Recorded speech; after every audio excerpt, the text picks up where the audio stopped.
माननीय प्रधानमंत्री जी से निवेदन है कि वे एस्ट्रोनॉट डेजिग्नेट्स को विंग्स प्रदान करें।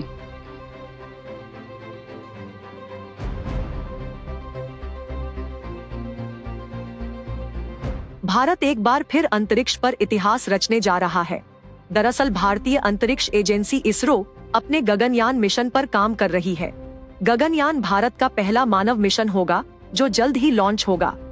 2018 में पीएम मोदी ने गगनयान मिशन की घोषणा की थी, तभी से संभावित अंतरिक्ष यात्रियों के नामों पर सस्पेंस बना हुआ था।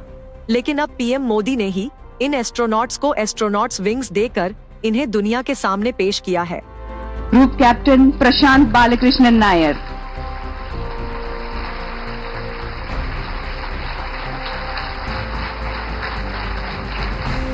Group captain Ajit Krishnan,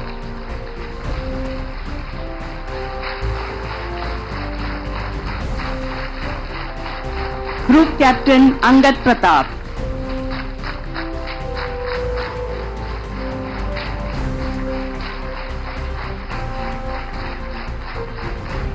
wing commander Shubhanshu Shukla,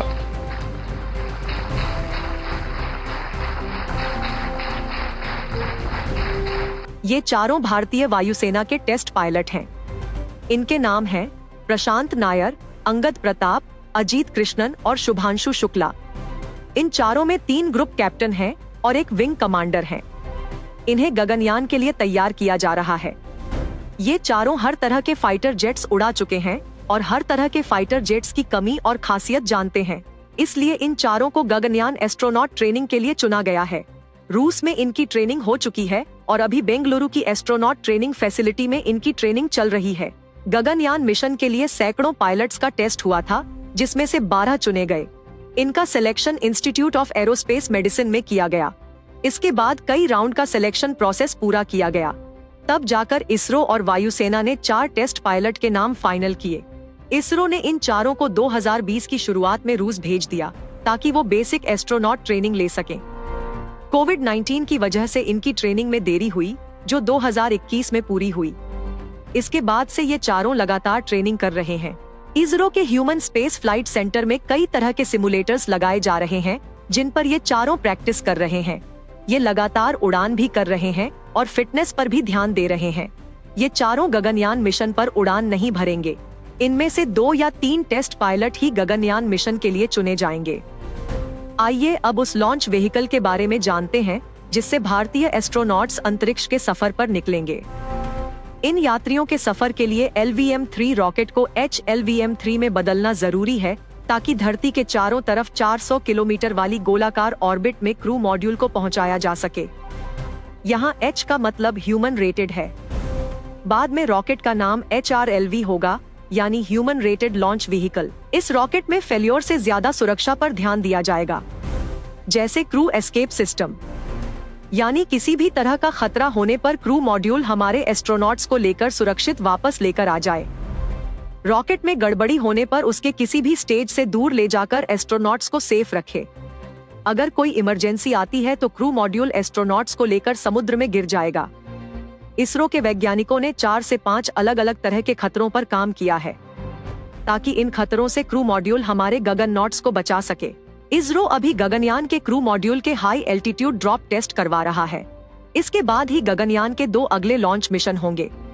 orbital module की तैयारियों के लिए अलग से फैसिलिटी बनाई जा रही है, क्योंकि इसका अपना सर्विस मॉड्यूल होगा। इन दोनों को एक साथ असेंबल करना होगा, इसलिए अलग फैसिलिटी की जरूरत है। यहाँ पर सभी मॉड्यूल्स की जांच, जुड़ाव और टेस्टिंग होगी।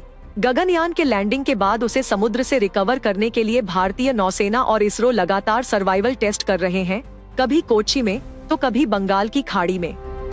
क्रू मॉड्यूल रिकवरी मॉडल की टेस्टिंग के दौरान उसका वजन, सेंटर ऑफ ग्रेविटी, बाहरी ढांचे आदि की जांच की गई।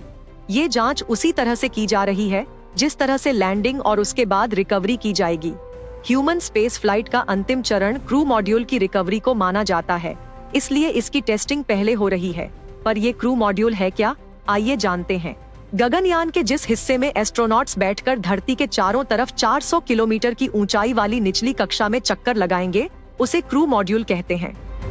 क्रू मॉड्यूल डबल दीवार वाला अत्याधुनिक केबिन है, जिसमें कई प्रकार के navigation system, health system, food heater, food storage, toilet आदि सब होंगे। क्रू मॉड्यूल के अंदर के हिस्से में लाइफ सपोर्ट सिस्टम होगा। ये उच्च और निम्न तापमान को बर्दाश्त करेगा, साथ ही अंतरिक्ष के रेडिएशन से गगननॉट्स को बचाएगा। वायुमंडल से बाहर जाते समय और अंदर आते समय इसके अंदर बैठे हुए अंतरिक्ष यात्रियों को किसी प्रकार की दिक्कत नहीं होगी। वायुमंडल में प्रवेश करने से पहले मॉड्यूल अपनी धुरी पर खुद ही घूम जाएगा, ताकि हीट शील्ड वाला हिस्सा वायुमंडल के घर्षण से यान को बचा सके। हीट शील्ड जहां गर्मी से बचाएगा, वहीं समुद्र में लैंडिंग के समय पानी से टकराने से लगने वाली चोट से भी सुरक्षा करेगा। क्रू मॉड्यूल को समुद्र में स्प्लैश डाउन करते समय उसके पैराशूट खुल जाएंगे, ताकि लैंडिंग सुरक्षित हो सके। इसके उतरते ही इंडियन कोस्ट गार्ड या इंडियन नेवी के पोत इसे संभाल लेंगे। क्रू मॉड्यूल को जो मॉडल फिलहाल इसरो ने आम लोगों के लिए प्रदर्शित किया है, उसके अंदर 2 लोगों के बैठने की व्यवस्था है। इसके अलावा इसमें 2 तरह के मॉनिटर लगाए गए हैं, जो इसके navigation, avionics, propulsion, landing, parachute खुलने आदि के निर्देशों को देने में मदद करेंगे। धरती के साथ संपर्क साधने में भी ये कंप्यूटर कंसोल अंतरिक्ष यात्रियों की मदद करेंगे। अब जानते हैं सर्विस मॉड्यूल के बारे में। अभी की तैयारी के हिसाब से अंतरिक्ष यात्रियों को धरती की निचली कक्षा में ले जाने से पहले गगनयान के क्रू मॉड्यूल के 2 मानव रहित मिशन पूरे किए जाएंगे, ताकि उसके अंदर की सभी तकनीकी प्रणालियों की जांच की जा सके। ये मिशन 16 मिनट में अपनी निर्धारित कक्षा में पहुंच जाएंगे। उसके बाद उन्हें वहां से समुद्र में लैंडिंग करने में करीब 36 मिनट का समय लगेगा। इसमें सर्विस मॉड्यूल से अलग होने, पैराशूट खुलने और धीरे धीरे बंगाल की खाड़ी या अरब सागर में लैंड करना शामिल है।